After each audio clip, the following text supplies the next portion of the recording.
Hi.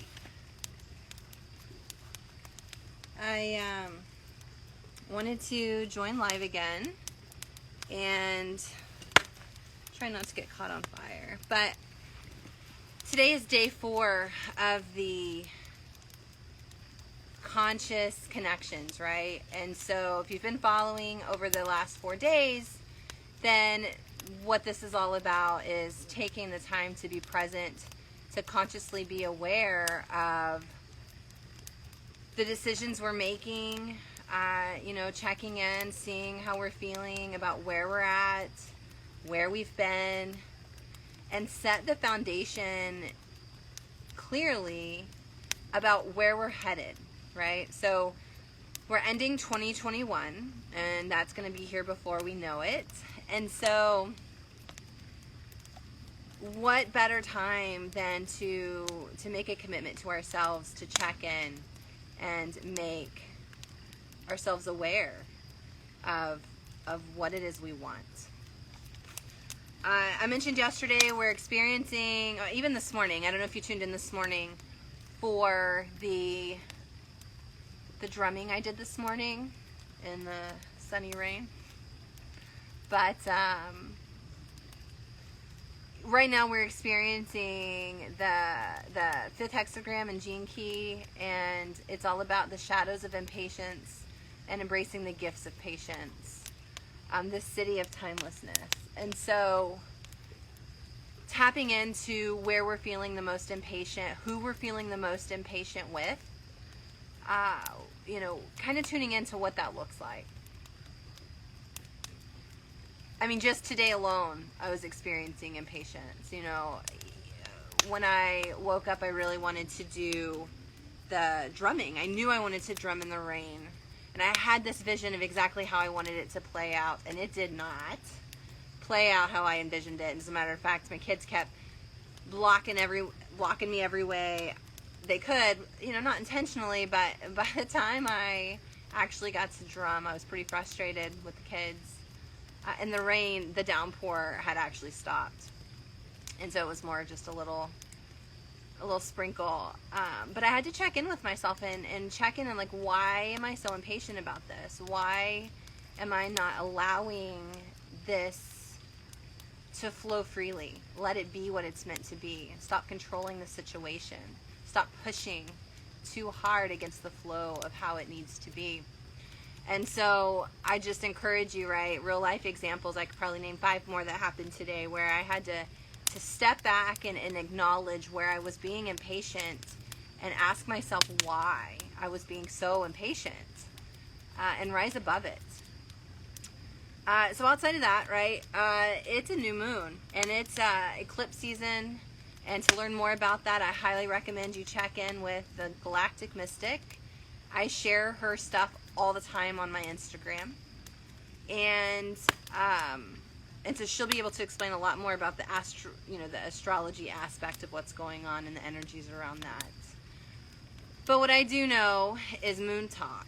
And so here we are with the new moon.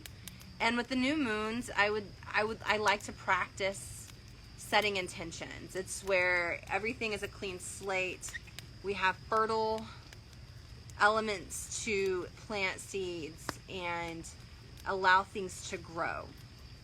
We can plant them and begin to nurture them over the next cycle.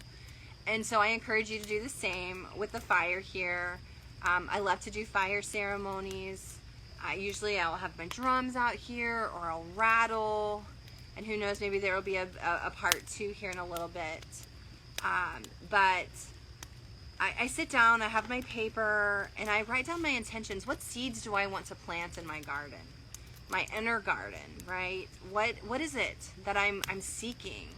And if these are not things that you quite know very well, I encourage you to reach out. We can always journey, or you can just go inward and just kind of figure that out on your own term, right? Turn some meditation music on, close your eyes, and start peeking into what that might look like. And see how that feels. But I like to write out my intentions, kind of lay it out, plant the seeds, and then nurture them. And a lot of times when I set these intentions, sometimes I'll put them in the fire to be dispersed to land where they need to land, right? I do a lot of burning, more so with the full moon, but I do still thoroughly enjoy a good fire ceremony and work with the fire elements. Let's see, what other things? Here's my notes as I was thinking about this today. So I don't know how many of you, over the past few days have taken some time for yourself, right? To get conscious, to tap in to what it is you're working towards. But I did want to share, some things as I was thinking. When I'm working with people, when I'm coaching people, a lot of times it starts with, I know I want to make some changes, right? And a lot of times people have certain areas they want to make those changes in, and so we set goals and we try to work through those. But in order sometimes to meet those goals, we have to start at the beginning. We have to start at the basics. We have to try and figure out what type of support one needs. And so I would say, I guess that's where I want to go with this tonight then for day 4, is support. Do you have the support system that you need? Do you have the support system that allows you to plant those seeds and help you nurture what it is you want out of this life or in this moment, right? Where are you headed next? Not so much the big picture, because right now we're taking that first step into what we truly desire, regardless of how big or how small that desire is. And so, do you have the support you need? Is there someone you can turn to? Because without the support we need, without those around us, that support to help nurture us as we navigate this experience and help us nurture our garden, the seeds that we're trying to plant. Sometimes it's very easy for us to throw in the towel or get sidetracked or really fall back into that cycle of impatience, that cycle of inertia, to where we just want to give up. And so during this challenge of consciousness, it's being conscious of who our support system is, building that, reaching out to those we want to support us, and beginning to, I see little froggies jump in behind us, and really building that, right? Building that foundation, because we all need that foundation to truly grow into what it is we're wanting to grow into. So let's do that, right? Let's focus on that support system. Do you have people in mind? Do you have that rock solid support system? Do you have friends and family you can turn to? Do you have a personal coach you can turn to that's going to help you navigate these stones, right? These steps that we're taking in that direction. And if not, maybe start adding that into your practice, trying to figure out who that might be. Maybe it's a friend, maybe it's family, maybe it's an outside support that has no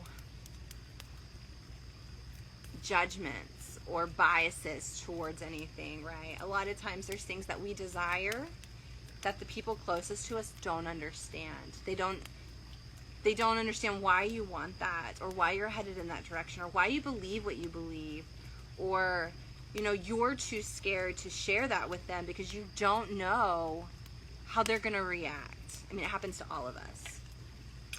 And so to that I say, really spend some time focusing on what that support system looks like for you and tap into that. Reach out to those people, right? If it's going to be an outside source, like a personal coach, don't just go with the first one. Start digging around. See if you're a good fit with each other, right? Because you're really going to want someone who's going to support you in such an uplifting way, but also be real with you, right? And someone who shares the same vibes as you, some of the same belief systems as you, and will really support you, right? And not their own agenda. And sometimes that's really hard to find these days, because even our besties, the people we trust the most, still have very different belief systems from us. And if they're not in alignment with you and your goals, then they might not be the best support system at this time. I'll drop it. So What else?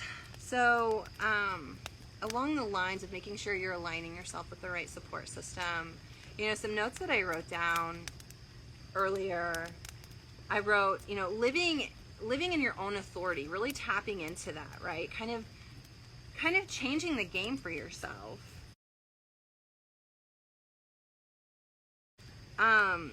There's a whole new level of responsibility that comes with that, right? When we really turn inward and we start to evaluate and we start to look at our inner truths, we start to break free from these limiting beliefs that were forced upon us through our childhood or through the different experiences we've had in life, through jobs we've had, through friendships we've had, through family members who see things a very certain way and they think everybody should see things a certain way. And so as you navigate living through your own authority, that's something you're going to have to take responsibility for, and understanding that through that, obviously life will change in certain ways and your circle may change a little bit. And you're going to be confronted, you're going to be challenged, you're even going to be questioned sometimes on why you're headed the direction you're headed and why you want to head in the direction you want to head. But just know that when we take that responsibility and we take that first step into being true to ourselves, that the opportunities that come up for us through that are going to be some of the most amazing opportunities. Because when we're true to ourselves, we kind of break free from the shackles of the ordinary, right? You're going to leave behind some old belief systems about yourself, about the way life works, about the expectations you have in certain areas of your life. And it's not always going to go along with the ordinary rules of the world. It's not always going to go along with the status quo of what you've always done, right? Maybe you've been pretty predictable. You've lived by a certain set of rules, but really it's holding you back. And so to that I just say, right, even if what it is you're seeking doesn't go along with the ordinary rules of the world, that's okay. Because do you want to live just an ordinary life? Do you want to, stay with the status quo? Do you want to just keep going in the direction you're going, right? Because as you break free and you begin to go live this life of dreams and this life of passion, you're going to break free from the ordinary, right? And you're going to be an inspiration to other people to do the same. Let's see what I wrote here. It doesn't go along with the ordinary world rules, but the ordinary world rules only let you get as far as the rest of the world is ready to go. It's only going to let you go as far as the ordinary people. And they choose to be ordinary until they choose to break free. And everything about life is a choice. So that's kind of what came up for me today to share, right? Find your support system so that you feel safe and comfortable to break out. Use this new moon to tap into that. If you have some time to sit in a quiet space, go outside. I've been outside quite a bit. We've been raking the leaves today, and believe it or not, on 10 acres, there's a lot of leaves. And I'm not even trying to do 10 acres of them. I'm just trying to do right around the house. But I was just out here doing some yard work, getting physical, connecting with just the earth, right? And being grateful for everything it provides. And doing that is its own form of meditation. And if you can go sit outside, go sit outside under the stars, under the clouds, and just tap in to the world around you. Feel what that feels like, and embrace the quiet, and turn inward and see what comes up for you. Maybe you have some questions that you just want to ask out loud when there's nobody else around you, and see what you hear.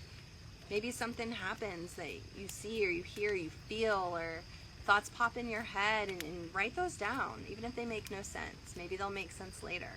Write those intentions. Walk outside with a piece of paper and some crayons or a marker or a colored pen, and just write things out, right? I mean, more work-life balance for some of us, or more quality time with our family, or, you know, more financial abundance, or less stress, or a better support system, you know, the right person to help me navigate the next era of this path you're on. You know, better relationship with your spouse or your partner or a friend, or, you know, better connections. Whatever that looks like, you know, just write it down. Doodle, color it, fold it up, and put it in a safe place. And, you know, put it in a sacred place or a safe place if you want. And then at the next moon cycle, kind of see what's happened. Has there been any progress made in those areas?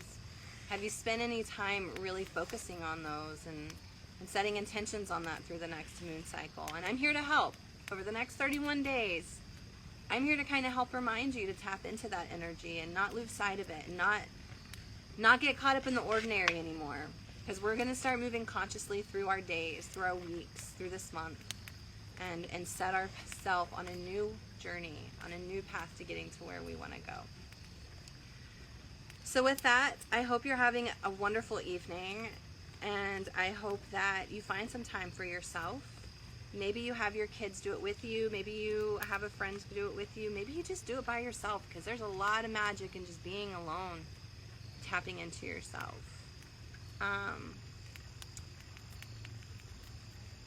And just take time out. Enjoy it. Enjoy the moment. So there's that. I may come back a little bit later and do a little bit of rattling around the fire for your pleasure. And so keep an eye on that. I dropped my pencil, and I don't think I'm going to find it in the dark. That's all right. So much love and light to all of you, and happy new moon.